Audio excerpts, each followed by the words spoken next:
Buenas a todos y bienvenidos a mi canal. Mi nombre es César Cañete y en el vídeo de hoy he preparado algo que quizá no estáis tan habituados porque leéis más ficción que no ficción, pero a mí me gustaría proponeros 3 títulos de no ficción para entender el presente. Aquí vamos.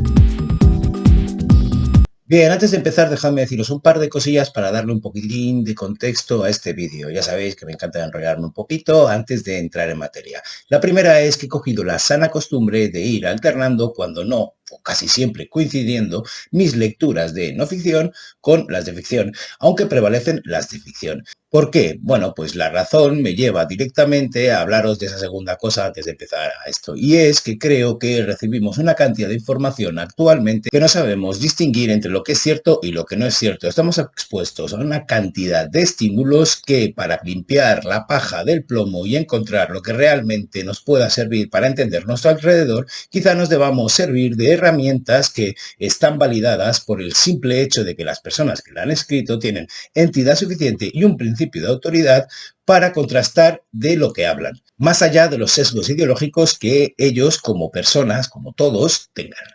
De cualquier manera, vamos con el primero de esos títulos. Una violencia indómita del historiador Julián Casanova. Bien, este es un título, un ensayo historiográfico del que he hablado en otras ocasiones en mis otros vídeos, pero que nunca he profundizado. Tampoco es que vaya a profundizar mucho, pero os voy a dar 4 pinceladas más de las que he dado en otros vídeos. Y es que yo llegué a esta lectura a través de una entrevista promocional que hizo el autor con Monedero y que os voy a dejar abajo en el cajón de descripción para que si os pica la curiosidad les deis un vistazo porque es interesantísima. Bien, Julián Casanova es catedrático de Historia Contemporánea en la Universidad de Zaragoza y se ha dedicado a estudiar todo lo que es la historia contemporánea, que va desde la Revolución Francesa de 1789 hasta nuestros días, aunque creo que está más centrado en siglo XX, al menos en las obras que yo he tenido opción de ver que ha ido publicando. De cualquier manera, en este caso, en Una violencia indómita, que además es uno de los temas que a mí más me llama la atención, no en vano el segundo título de mi trilogía de novela negra se llama Hijos de una violencia sutil, esta obra no me podía pasar desapercibida. De cualquier manera, ¿a qué se dedica Julián Casanova en su título? Bueno, pues en su título, Una violencia indómita, se dedica a analizar el fenómeno de la violencia como método coercitivo no solo del Estado, sino de situaciones de conflicto durante el siglo corto europeo, que iría desde la Gran Guerra de 1914-1919, que luego se llamó la Primera Guerra Mundial, hasta la disolución de los países del Este, la caída de la URSS de 1991 y sobre todo lo que provocó en los Balcanes, por ejemplo, esa disolución en la década de los 90 con la guerra de Bosnia, etcétera, etcétera, etcétera. El lenguaje que utiliza es muy divulgativo y para nada echa para atrás a una persona alega en historia, como podría ser yo o cualquier persona que quiera tener una introducción a las tesis que presenta, a partir de fenómenos más o menos aislados o más o menos recurrentes o más continuados en el tiempo, como podrían ser, por ejemplo, el pistolerismo, el anarquismo de principios del siglo XX, pasando por genocidios como el armenio, también a principios del siglo XX, el holocausto, las persecuciones a judíos, los pogromos, tanto en Rusia como en Alemania, como en diferentes países europeos, pasando por la violencia preguerra civil del anticlericalismo, cargándose y quemando conventos, etcétera, etcétera, para después la violencia propia de la guerra civil y de periodo de posguerra, que también hubo mucha represión y mucha violencia que ha quedado un poco en el olvido, para luego pasar por los procesos de descolonización, por ejemplo, y hablar también de las purgas de Stalin, aunque me he retrocedido un poco porque eso fue en los años 30, para seguir, por ejemplo, con algo que me parece súper interesante, que es la guerra de los Balcanes a partir de la desintegración del bloque comunista. Y, sobre todo, una de las cosas que me parece más interesante es que es, por ejemplo, la violencia sistemática contra la mujer durante todos los conflictos del siglo XX, pero sobre todo en las guerras de los Balcanes de los 90 y cómo se dieron las condiciones para que eso se produjera. ¿Por qué me parece todo esto interesante? Porque somos herederos de nuestra historia, aunque no nos demos cuenta de que estamos formados por un meollo y un conjunto de ideas, de pensamientos que nos han inculcado en nuestra educación y que tenemos por obvios y que precisamente por eso no los vemos. Así que me parece indispensable tener acceso a análisis de este estilo porque son precisamente estos análisis los que señalan cosas que se han convertido en algo obvio en nuestra realidad, pero que no vemos, y gracias a estos análisis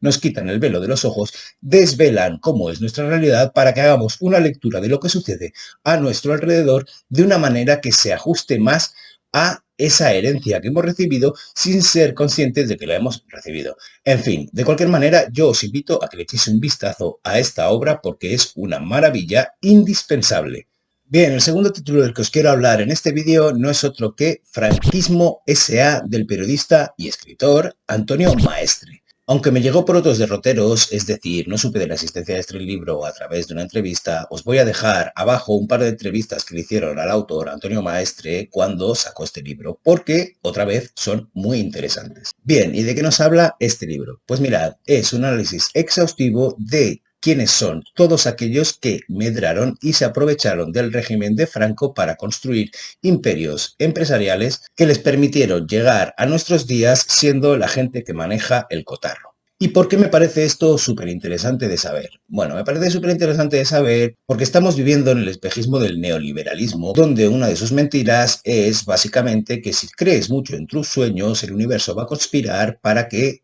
funcionen, para que se creen, para que seas un emprendedor que sea exitoso y de que gracias a tu talento y a tu forma de hacer las cosas vas a conseguir todo lo que te propongas. Bueno, pues nada más lejos de la realidad. No es verdad. Además hay otra cosa, que sí, claro, que si no lo consigues, no es culpa para nada ni del entorno, ni de la situación sociopolítica en que vivas, ni siquiera de dónde vengas tú, ni de la posición económica de la que partas. No, aquí resulta que según el neoliberalismo somos todos iguales y no importa para nada quiénes fueron tus papis, ni si has nacido en un sitio o en otro. No. Por suerte, hay periodistas como Antonio Maestre que deciden coger y levantar un poquito el polvo de esa transición tan ejemplar que dicen que pasamos a finales de los 70 y principios de los 80, como si de la noche a la mañana todos aquellos que habían manejado el cotarro y habían conseguido obtener cotas de poder impresionantes porque eran afines a un régimen fascista y dictatorial, hubiesen dejado todas las cosas que habían conseguido gracias a algo tan ilegal y tan injusto como el régimen de aquella época,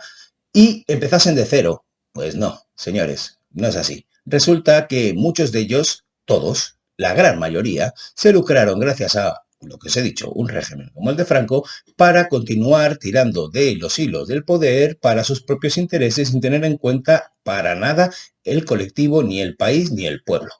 ¿Y por qué me parece importante saber esto? Bueno, me parece importante saber esto por, uno, romper el relato imperante de que si quieres hacer las cosas las vas a conseguir, y dos, porque es bueno saber que quien está donde está no es por meritocracia ni porque tenga un talento superior al tuyo. No, es porque ha nacido en unas condiciones favorables que además en este país eso significa que ha nacido, no siempre quizá, pero todos los ejemplos que pone en este libro, que ha medrado y ha mantenido sus cotas de poder y sus privilegios gracias a haberse nutrido de un régimen fascista. Todo hay que decirlo, señores. De esta manera pasaremos por diferentes ejemplos de diferentes capitostes que están completamente prestigiados, que han recibido muchísimos honores y que están súper bien vistos por todo el mundo cuando, si hubiésemos pasado por un proceso democrático real, se les hubiese devuelto todo lo expoliado a sus verdaderos dueños y estos que ahora todavía manejan el cotarro no hubiesen tenido acceso a los privilegios que han tenido y serían como cualquiera de nosotros que intentamos medrar por nuestros propios talentos.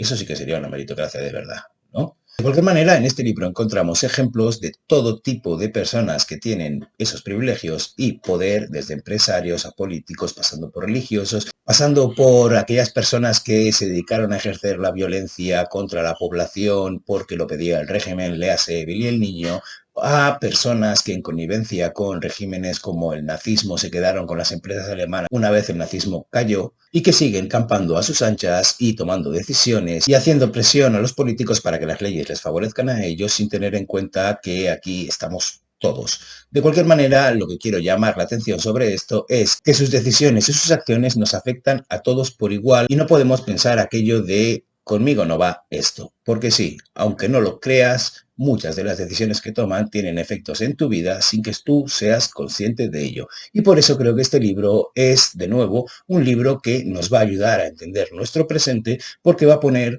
a cada una de las personas que ejercen una influencia en nuestra vida sin que lo sepamos en el lugar en el que realmente está y no en el lugar en el que el relato les ha puesto.